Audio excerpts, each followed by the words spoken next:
circles, and groups of friends.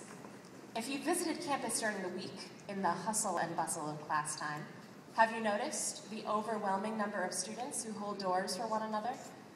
Though small, this is a strong indicator of the type of people LaSalle nourishes. Our output speaks for itself. LaSalle graduates are different.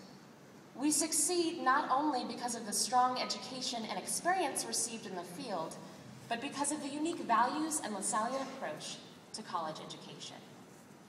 If you have not yet felt those values in action, that's okay. Today, I challenge you to see if you can define LaSallian for yourself. Go forth, step out of your comfort zone, talk to students and professors, explore campus in classroom settings. Students, you are now the masters of your own fate. I hope that in defining what it means to be a LaSalle student, you will realize how personal attention and strong values differentiate our graduates.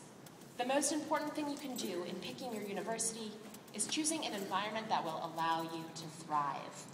Since 1863, LaSallians have challenged society and had abundant success. We hope that you will join us in carrying on this tradition. I'd like to do something. I'd like to recognize the accepted students in the room. And if you wouldn't mind, accepted students, could you guys stand up for a second? Let's give them a round of applause.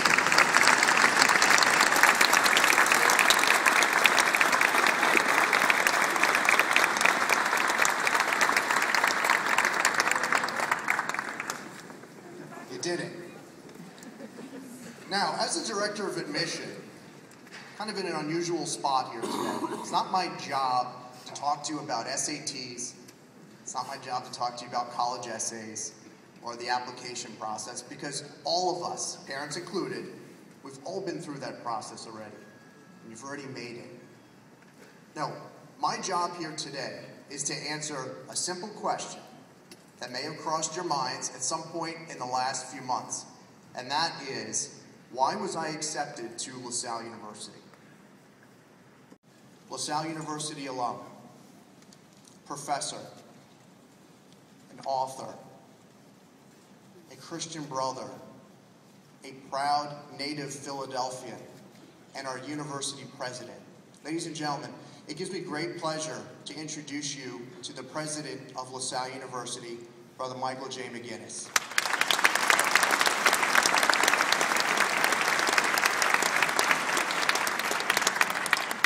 Good morning, everybody, and thank you for that very nice introduction, Jim, and thank you for your welcome.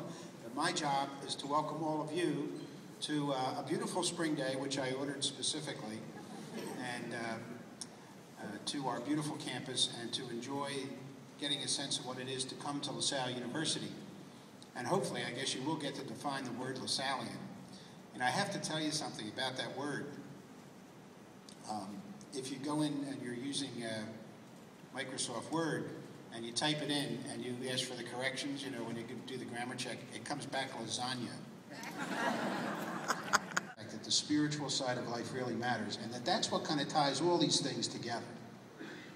Because that's a real strong base that I think many people share, and it holds together all those values of the importance of the individual, the role of community, and the reason for being educated, so that you can make a life for yourself and help the people around you make a better life too. So that's the whole recipe. Pretty simple, 4 words plus 1. I hope you have a great day sampling this wonderful community. Hannah is a beautiful speaker who gave us a terrific evocation of what it is to be at LaSalle. There are many other students that can tell you about their experience. Ask them about it. And lastly, one little word. I've been in education and in college for a long time. I started at LaSalle in 1984. LaSalle may not be the place you pick. Wherever you go, I hope you find a place that can make your dreams come true. Have a great day. God bless. Ed Sheehy.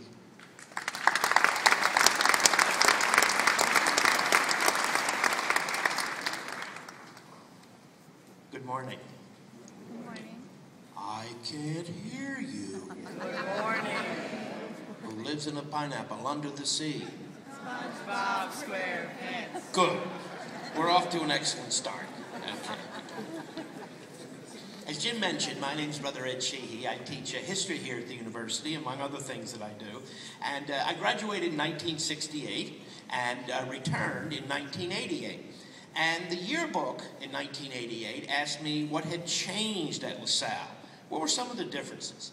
And of course, I thought of all the different things that happened in the world.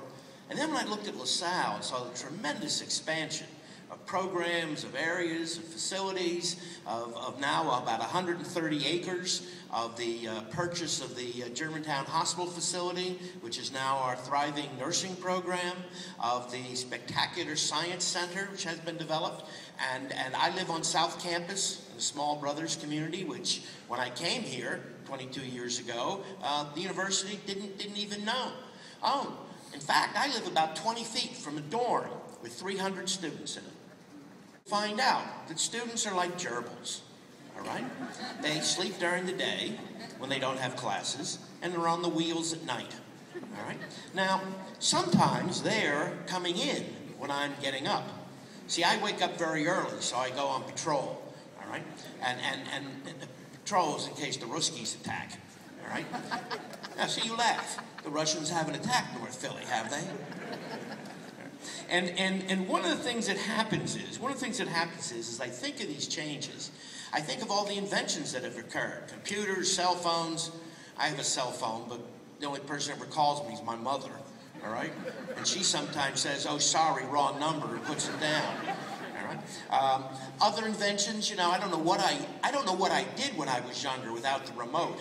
All right, and of course the popcorn makers and many of the other great things that we have that have been invented since the time that I came to school here. I'm the oldest of 10, and I have 33 nephews and nieces. I'm Christy, I'm a junior here, and my favorite part about LaSalle would be the size of the school. Before I came here, I went to Penn State, and I felt really uncomfortable with the amount of students that are there, and I just feel that you can walk down the street and see a bunch of people that you know, and you can be a lot more a part of campus here. I cheer here, I'm a cheerleader, and I could never do that in a bigger school, so I really, I like the size of it, definitely is my favorite. What about the neighborhood, Christy? Can you say a word about it? The neighborhood, it looks a little rough around the edges, like whenever you're coming in here, but honestly, like, I love that you're in this part of the neighborhood only because you still have that like campus feel, and you're only 10 minutes away from the city, so there's always something to do. The surrounding neighborhoods, a lot of people don't know, is like it's elderly, or a lot of times it's students that live there. So one of my friends moved off campus, and one of their neighbors actually brought over a casserole and said, like, "Welcome to the neighborhood." Like, I mean, so they're really nice people. As long as like you respect them, they'll respect you. So. Okay, thank you so much. No problem. Good luck. Maybe that's an oxymoron, but you try to have all three at once. If you get two, that's a good thing. On a good day, you'll get two of those at the same time. But it's sort of looking at how those three areas kind of collide. And what was different about that class was the syllabus was not set in stone. Our syllabus was decided partly by the class and partly by current events. So whatever was going on at that time, we were talking about it and evaluating it as a group. And that's what I found with a lot of honors classes, is it's very group-oriented. It's not the teacher talking, the professor talking at you. It's everyone learning from each other. A lot of the classes are taught in the round. But that course was great because it was sort of whatever was going on that day is what we were talking about.